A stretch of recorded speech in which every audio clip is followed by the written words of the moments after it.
Now, welcome back. It's Nick from the Coach Station. Now, today's stop is very, very tactical.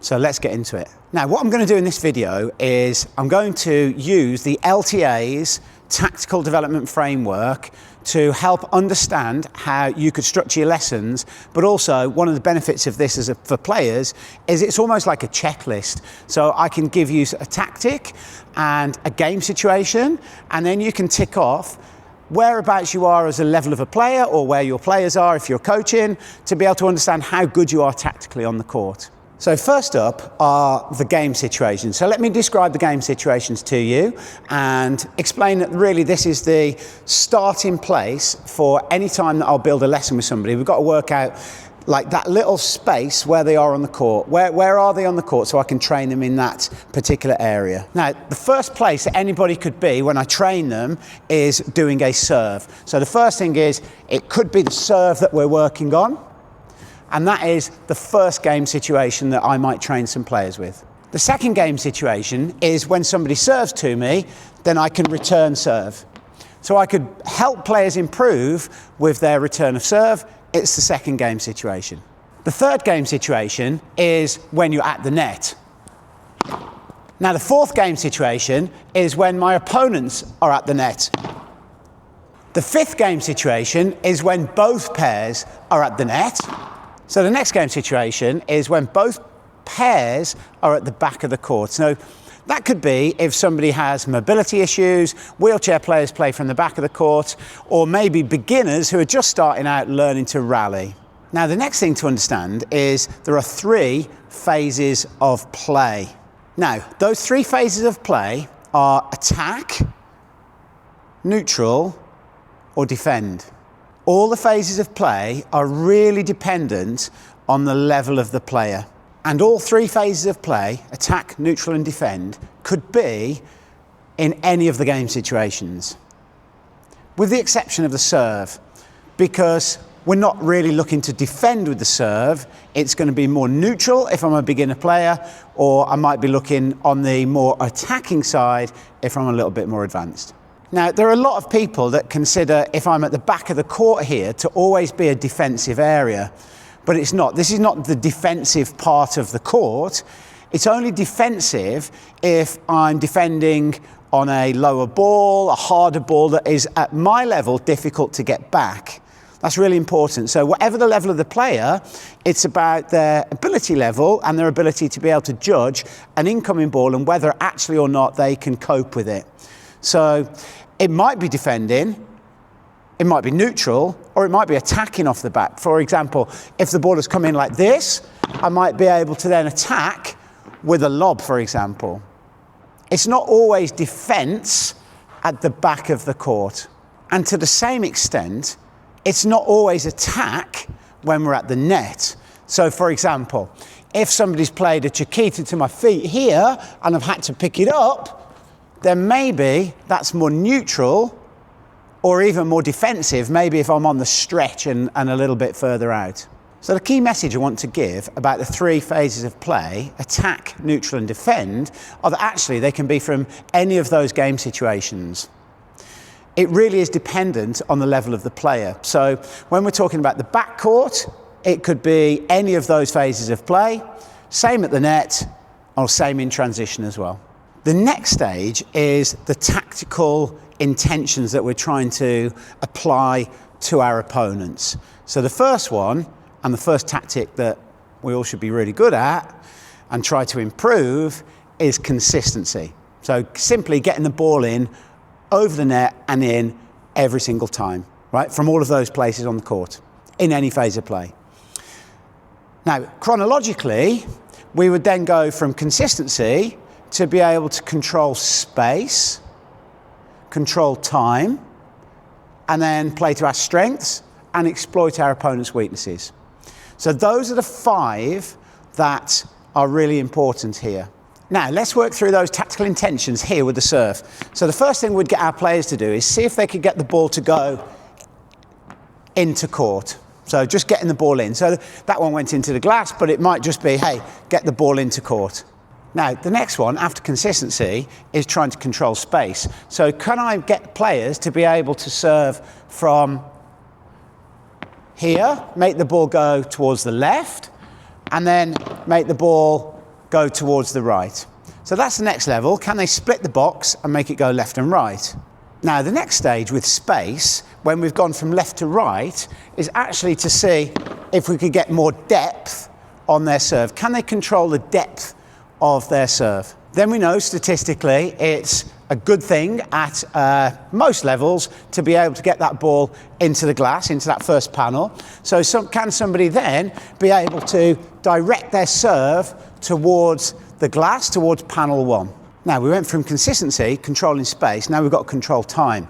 Now, to control time, we could start to make the ball have more of a direct flight down here with that little bit of backspin. So the flight is more direct, it's not going up, so it's actually giving them less time, your opponents. And by getting that slice, it's sticking low down on the floor, which is going to make it even trickier, probably to their weaker area, potentially if we're going to get it into that side glass as well. So those really act as like checklists for your players or for you as a player. Can you get the ball in? Can you control the space left to right? Can you control the depth? Can you control it to the first panel? And then can you start to put slice on the ball, which would make it harder for the opponents to get back. Now, I think those tactical intentions are really good because you can do that at any place on the court. So for example, if I'm up at the net here playing a bandeja, then the first thing I've got to do is just to get the ball back in. So that's being consistent. Or now I start to control space. So with this one, I might say, hey, got to get the ball deeper. So it's then touching that first panel at the back, right? So it's going to drop nice and deep. Okay. Or I can control space over here and play the ball into the corner. I could also add a little bit more speed on it if I wanted to, just to take some more time away from my opponent. So I can go consistency, control space, and control time as a really nice way of considering how your players would go from each of those positions. Now, with tactics, you have to be able to measure the effectiveness of each of the shots. So that can be done in a couple of ways. Now, the number one way is with the ball. That's the easiest thing to be able to see, whether the ball goes high over the net as expected, what's the direction like, what's the distance like, what's the speed of the ball like, or what's the spin on the ball. So all of the shots we've got in Padel will actually have an effective ball characteristic on them, whatever you play. So for example, if you played the Vibra, then the effective ball characteristic would be that the ball would be going low over the net, that's the height. The direction would be towards the double glass. The distance would be around the service line. And then the speed would be moderate to high. And the spin would be some form of side spin. So we can measure the effectiveness as long as we've got like the vision in our mind of what that shot should look like, then we can measure our players' effectiveness on all of that. So let me give you another example. Let's go back to the serve. Now, with the serve, we can talk about the ball characteristics here. So what height should a really good serve have over the net? Well, it should be relatively low. Okay, it's not one that does this, it's not high over the net. Okay, and the direction, well, the direction is dependent on what I'm trying to do tactically, but let's say it's going towards the glass. So the direction is in that position over there towards the glass. Now, the speed would be moderate. Okay, it doesn't need to be super fast because it wouldn't give me time to get in. It needs to be moderate, low to moderate, but with good depth. And then the backspin would be the spin that we apply on the ball. So you can see that we can see tactically from the game situation, which is serve, the phase of play here, which would be me on the more attacking side on the serve. And then you'd go, well, I'm going to get the ball in, consistency, control space, now start to control time, and then be able to measure that with the ball characteristics as well. So that wraps up the tactical framework and how you might use it in the serve as an example. Now finally, let's look at that from the volley perspective.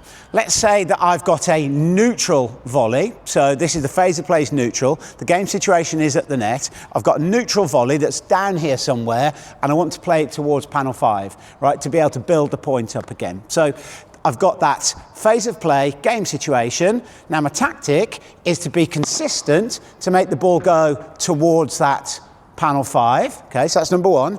I'm controlling space, if you remember, because I'm going to try and get the ball there around the service line, that sort of line of decision, which would then just die off the back glass and make it harder for my opponents. Okay, which would ultimately, if I can get that ball there in between them, it's in that ball as well. So if I can get that ball in between them there and just touching the glass, then actually it'll be really hard and take time away from them when the ball drops down. And the speed I'm applying on the ball is like low to moderate. The spin is with some backspin there, so it sticks in low. And the direction is towards panel 5, the depth is towards the service line, and pretty low over the net. So you can see, we could have a checklist to see if a player could do that on a regular basis. Can they achieve it like 7 out of 10 times if you send them that ball with the correct ball characteristics in that game situation, in that phase of play, with those ball characteristics? Now, in summary, let's look at everything that we've done there. We've looked at the game situations over here. So the game situations were I'm serving or I was returning. I was either at the net or on the way to the net, or I was at the back and my opponents were at the net, or both pairs were at the net. And we had one final one, which is an anomaly, where both players would be at the back if they were beginners, or they had mobility issues, or more generally if they were wheelchair players. Now, that's the game situations. The phase of play, remember we had attack, neutral and defend, and that's really based on my level of play and my ability to deal with an incoming ball.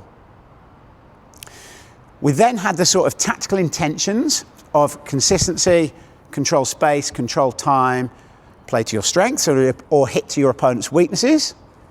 And we measured all of that with the ball characteristics. So we had height, direction, distance, speed and spin. So HDDSS. So that is the tactical framework. It's a really useful tool for constructing lessons. So when you construct lessons with this framework, what you'll do is you'll say, right, well, today we're going to be working on the game situation of at the net, the phase of play is attack, and this is the type of ball we're working on, this higher volley, for example. You'll then be able to help them start to get better by controlling space and time and applying different ball characteristics to the ball. And that's it. We've reached the end of the stop here. Hope you enjoyed the session on tactics. So that's really the first look at the tactical development framework as a whole. And we'll go through more videos on how to use tactics in different positions on the court and the benefits of each, including decision making. So I look forward to seeing you on the next one.